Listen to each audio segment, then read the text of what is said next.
어느 목사님이 기대감이라고 한 주제로 설교를 하시면서 이런 말씀을 하십니다. 주유소에 기름을 넣으러 가면 반드시 주유소에서 묻는 말이 있습니다. 얼마나 넣어드릴까요? 그러면 그만큼만 넣어줍니다. 오늘 하나님의 은혜 여러분 얼마나 넣어드릴까요? 하나님의 은혜를 자기 마음대로 줄 수 있는 것 같이 말하는 것은 웃기지만은 그래도 은혜를 사모하고 기대해야 한다는 아주 재치 있는 말이죠. 새벽도 하나님께 예배드리러 오신 여러분, 한 해를 달려가기 위해서 필요한 게 있죠. 얼마나 넣어드릴까요? 좀 점잖지 못하지만 그래도 이런 표현이 더 실감이 날 것 같습니다. 얼마 넣어달라고요? 만땅에서.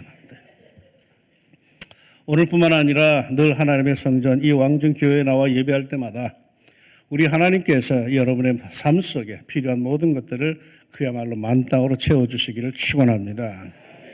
아무리 잘 나가고 비싼 차일지라도 아무리 빠르게 날아가는 비행기라 할지라도 반드시 기름이 떨어지기 전에 주유소를 찾아가고 지상으로 내려오는 법입니다. 여러분 주일은 여러분의 삶의 에너지를 충만히 채우는 복된 날입니다. 세상 사람들이야 상관이 없지만 하나님의 백성들은 반드시 그렇습니다. 주일은 여러분의 삶에 꽉 채워주시는 하나님이 주신 은혜의 날인 줄로 믿습니다. 성수주일로 오늘도 은혜로 만땅, 감동으로 만땅, 축복으로 만땅, 그야말로 가득 차는 은혜의 역사가 꼭 있기를 소망합니다. 오늘 읽은 성경 본문 한 절이죠. 짧습니다. 이 장면은 부활하신 예수님께서 제자들을 향하여서 하신 말씀입니다. 예수께서 또 이르시되 너희에게 평강이 있을지어다. 아버지께서 나를 보내신 것 같이 나도 너희를 보내노라. 예수님께서 우리를 파송하십니다. 아버지께서 나를 보내신 것 같이 나도 너희를 보내노라. 우리는 모두 파송받은 사람들입니다. 그런데 왜 파송을 하셨을까요? 예수님이 우리를 파송하시는 장면은 다른 복음서에도 나옵니다. 마태복음의 장면이 이렇습니다. 예수께서 나와 말씀하여 이르시되 하늘과 땅의 모든 권세를 내게 주셨으니 그러므로 너희는 가서 모든 민족을 제자로 삼아 아버지와 아들과 성령의 이름으로 세례를 베풀고 내가 너희에게 분 바 모든 것을 가르쳐 지키게 하라. 볼지어다 내가 세상 끝날까지 너희와 항상 함께 있으리라 하시니라. 마가복음의 장면은 이러합니다. 또 이르시되 너희는 온 천하에 다니며 만민에게 복음을 전파하라. 누가복음과 사도행전을 기록한 사도 누가의 증언은 이러합니다. 오직 성령이 너희에게 임하시면 너희가 권능을 받고 예루살렘과 온 유대와 사마리아와 땅끝까지 이르러 내 증인이 되리라 하시니라. 예수님께서 제자들을 파송하십니다. 왜요? 복음을 전파하라고요. 땅끝까지 이르러 복음을 전파하여 예수의 증인이 되라는 거죠. 그러기 위해서 주님께서는 끝날까지 함께 하시겠다고 약속까지 해주십니다. 그런데 오늘 요한복음에서의 파송은 조금 느낌이 다릅니다. 가서 복음을 전파하라고 하는 말씀이 없습니다. 땅끝까지 전파하라, 선교하라는 그런 뉘앙스가 없어요. 다시 말해서 노골적인 복음 전파 선교가 파송의 목적은 아닙니다. 그러면 뭘까요? 왜 이런 차이가 나는 걸까요? 마태복음, 마가복음, 누가복음, 사도행전이 쓰일 때에는 모두 전도와 선교, 교회를 세우는 일이 다급하였습니다. 최우선의 과제였습니다. 찾아가서 복음을 전하여 주는 것이 더 급했습니다. 그래서 제자들을 파송하는 목적이 오로지 전도였죠. 외형적인 선교의 모습이죠. 그런데 요한복음은 그렇게 해서 이 땅에 이미 교회들이 많이 세워졌고 그 복음서들이 이미 주님의 말씀으로 온 교회에 쫙 퍼져 있을 때입니다. 이미 교회가 있고 성도가 있던 때이죠. 요한복음은 복음서 중에서 가장 나중에 쓰여졌습니다. 대략 그 연도가 주후 95년경이라고 학자들은 추측합니다. 그러니까 주후 95년이란 벌써 두세 대가 지나간 다음입니다. 그래서 마태, 마가, 누가가 기록할 때와는 상황이 아주 많이 변해 있었던 바로 그러한 상황입니다. 나름대로 이 세상에 교회들이 세워져 있습니다. 성도도 있습니다. 그런데 문제가 뭘까요? 성도들의 이 세상에서의 삶입니다. 성도들이 경쟁력이 없는 거예요. 교회에서는 큰 소리를 치는데 세상에서는 이건 완전히 우물 안의 개구리예요. 교회 밖 세상에 나가서는 영 쑥맥이에요. 여러분 신앙생활의 최종 정점은 이 세상에서의 삶입니다. 평생토록 교회에서 수도원에서 기도원에서 수도사 생활, 수도원적 생활을 하는 게 목적이 아닙니다. 예수님께서는 우리에게 세상의 빛이요 소금이라고 하셨지만은 교회 안에서의 소금이요 교회 안에서의 빛이라고 하지는 않으셨습니다.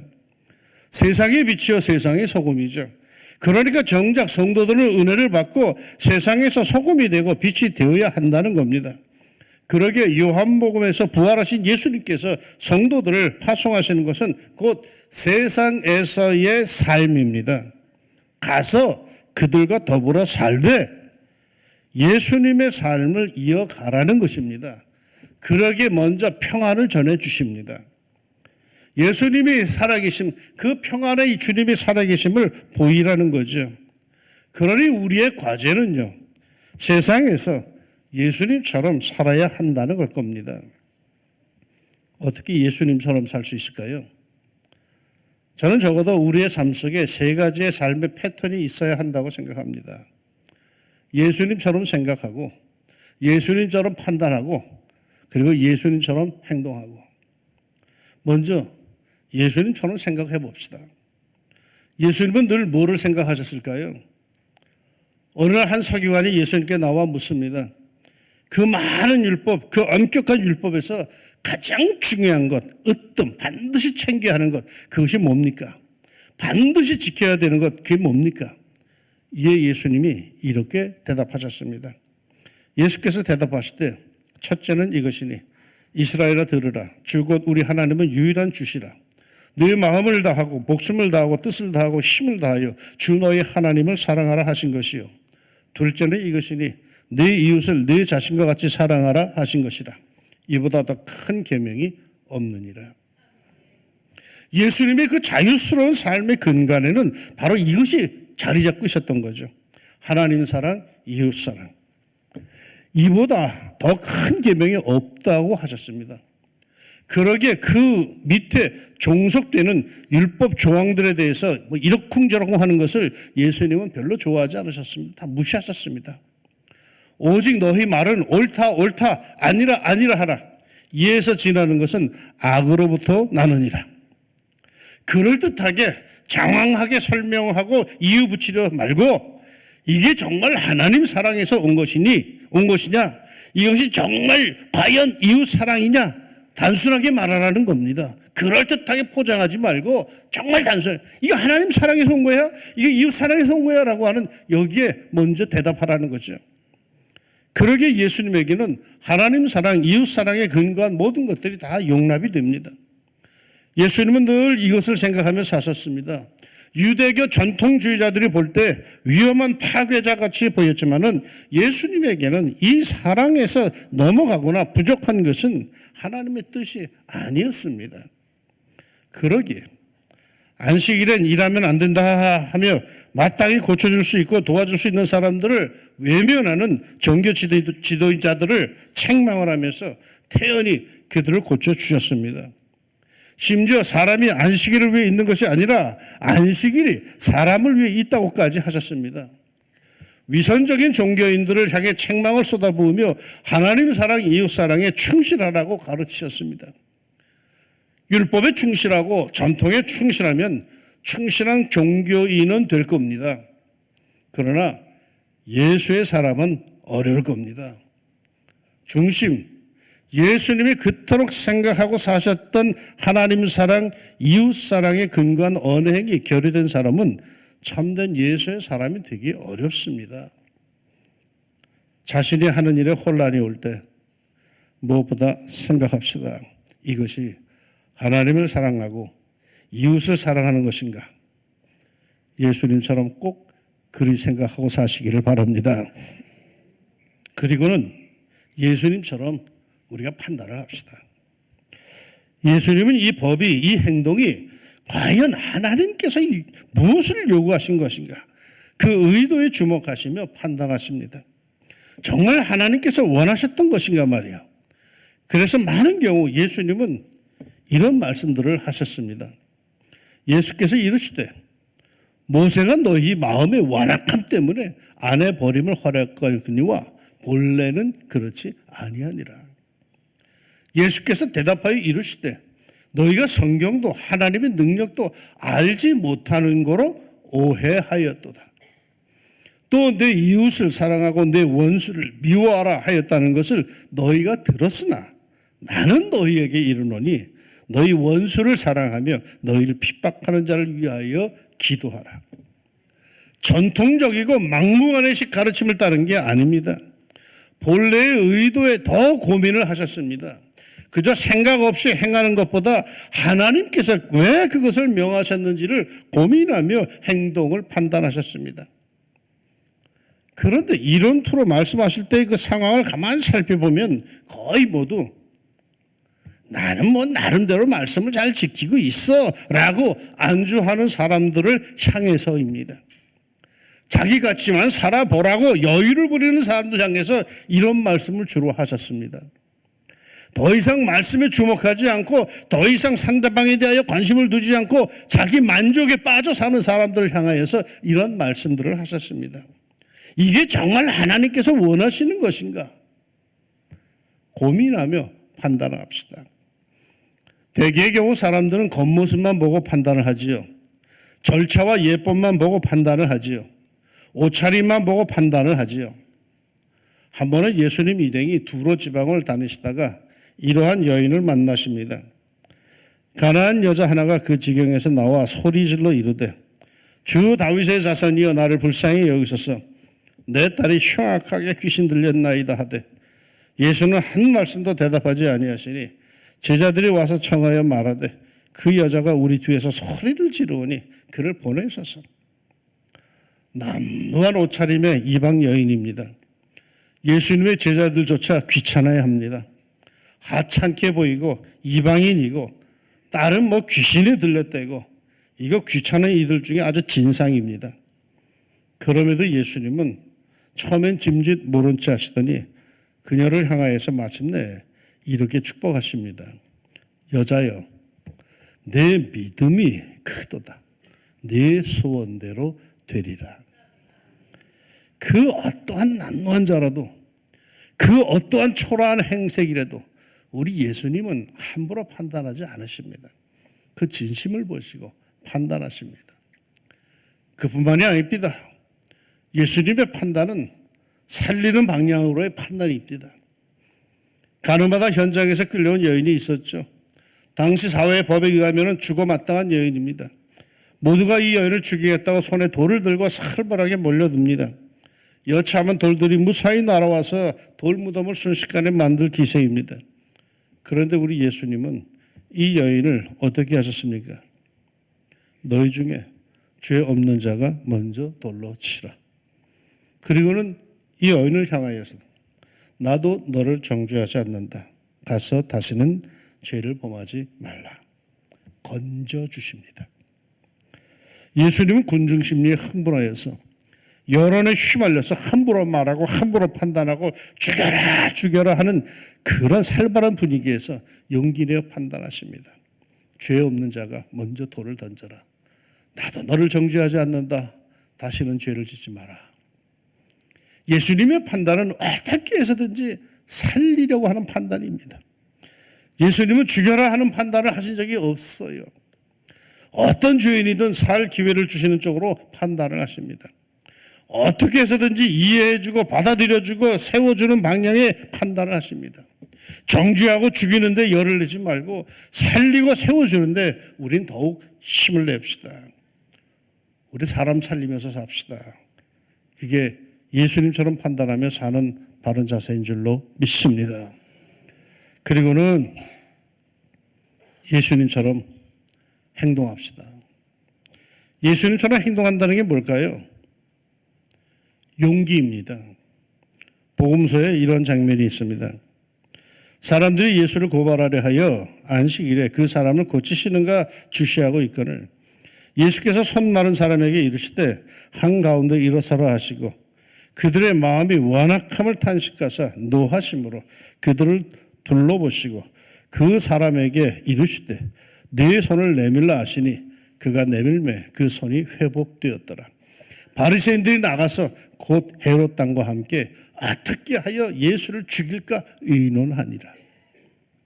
사람들이 예수님을 책잡으려고 올무를 놓고 기다리고 있는 그 현장에도, 그 싸늘한 현장에서도 고통당하는 사람을 못 본 채 하지 않으시고 태연히 그를 고쳐주십니다. 그 결과 유대교 지도자들이 예수님을 죽이려고 결의를 합니다.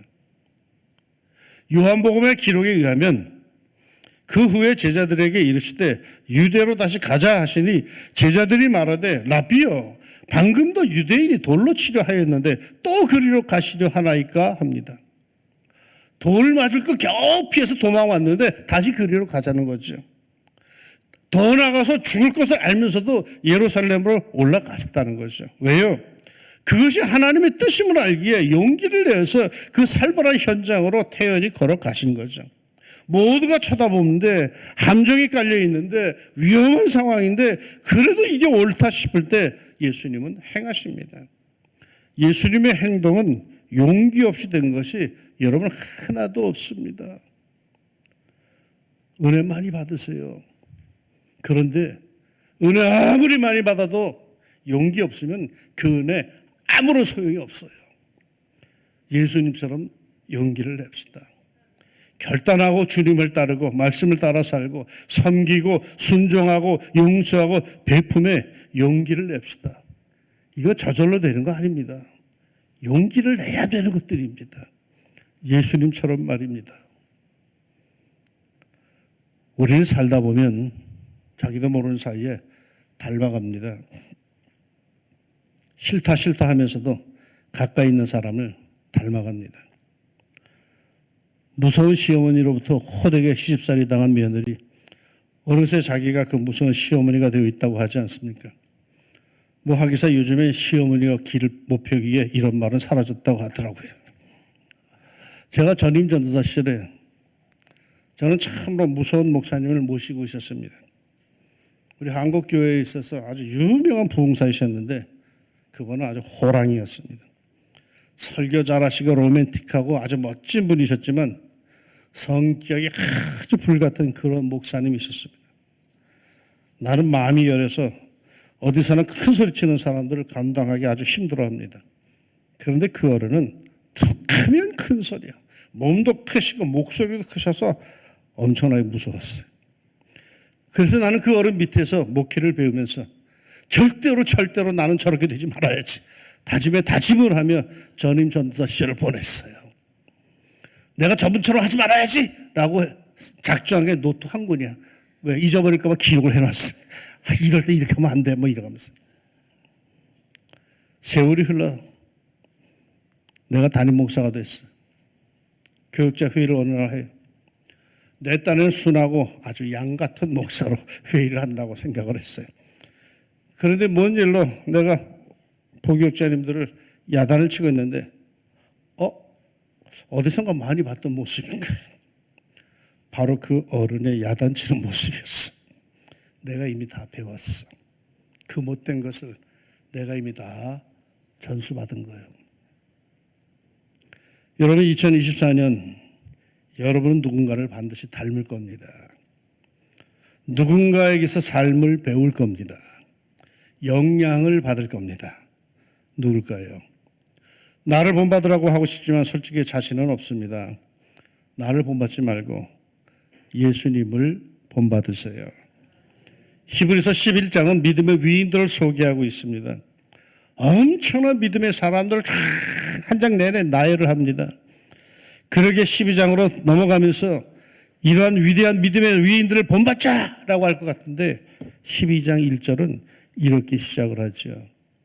이러므로 우리에게 구름같이 둘러싼 헛한 증인들이 있으니 모든 무거운 것과 얽매이기 쉬운 죄를 벗어버리고 인내로서 우리 앞에 당한 경주를 하며 믿음의 주여 또 온전하게 하시는 이인 예수를 바라보자. 아무리 위대한 성인이라도 사람 보지 말고 예수님을 바라봅시다. 올해 예수님 바라봅시다. 예수님처럼 삽시다. 내숭 떨지 말고 진솔하게 진실되게 예수님처럼 삽시다. 100% 안 될 것 뻔한 일입니다. 그러나 그럼에도 노력해 나갈 때 내가 이룰 수 있는 예수님의 모습, 예수님의 심장, 예수님의 언어, 예수님의 감성, 예수님의 행동이 내 삶 속에 어딘가에서 이루어질 것이며 사람들은 나를 통해 예수를 보게 될 것입니다. 마하트마 간디가 그랬다죠. 예수는 좋은데 나는 예수 믿는 이는 정말 싫다. 우리가 그 예수의 삶을 삽시다. 예수님은 우리를 당신을 대신하여 세상으로 파송합니다. 이 세상, 이 사회 구석구석에서 예수가 활보하는 것을 보고 싶으신 겁니다. 내가 예수의 아바타로 하나님의 나라를 이루는 예수님의 사람인 것을 세상에 보여주고 싶으신 겁니다. 예수님처럼 삽시다. 예수님처럼 생각하고 예수님처럼 판단하고 예수님처럼 행동하고. 우리가 누굽니까? 예수님의 씨앗입니다. 예수의 마음을 품고 삽시다. 그러면 예수님처럼 살게 될 겁니다. 뭐 큰 역사를 이루는 그런 예수 말고 삶의 현장에서 그 세세하고 소소한 것들, 거기에서 볼 수 있는 그 감동, 그 하나님의 모습들을 내 삶 속에서도 보게 될 것입니다. 성경이 말하는 예수의 심장으로 삽시다. 그러면 예수의 길에서 크게 벗어나지는 않을 겁니다. 때로는 용기, 때로는 긍휼, 때로는 능력, 때로는 사랑, 때로는 용서. 우리가 예수의 마음을 품고 산다면 마침내 우리는 예수님의 삶을 이어가게 될 겁니다. 무엇을 하든지 어디에 있든지 예수님의 마음으로 살아서 하나님의 영광을 드러내는 아름다운 한 해가 되기를 우리 예수님의 이름으로 축복합니다. 기도합시다. 왕십이중학교 성도들 왕중 가족입니다. 올해는 우리가 각자 자기의 삶의 현장이 다 있습니다. 계획도 있습니다. 그런데 주님, 어떤 삶의 현장과 어떠한 삶의 계획이 있다 할지라도 우리는 그 현장에서 예수님의 씨앗으로 살고 봅니다. 예수님의 모습을 얼핏 세상에 보여줄 수 있는 저희가 되기를 원합니다. 내 욕심과 내 야망과 내 감정만 드러내는 것이 아니라 예수를 세상에 볼 수 있는 그런 모습으로, 그런 감성으로, 그런 마음으로, 그런 양심으로 그렇게 살아가게 하옵소서. 그래 마침내 예수님의 이 씨앗들이 곳곳에서 발아하여서 꽃을 피우고 열매를 먹고 그리고 향기를 진동하여서 예수의 아름다움이 이 땅을 복되게 할 수 있는 그런 올 한 해가 꼭 구석구석에 있게 하여 주옵소서. 예수님 이름으로 기도합니다. 아멘.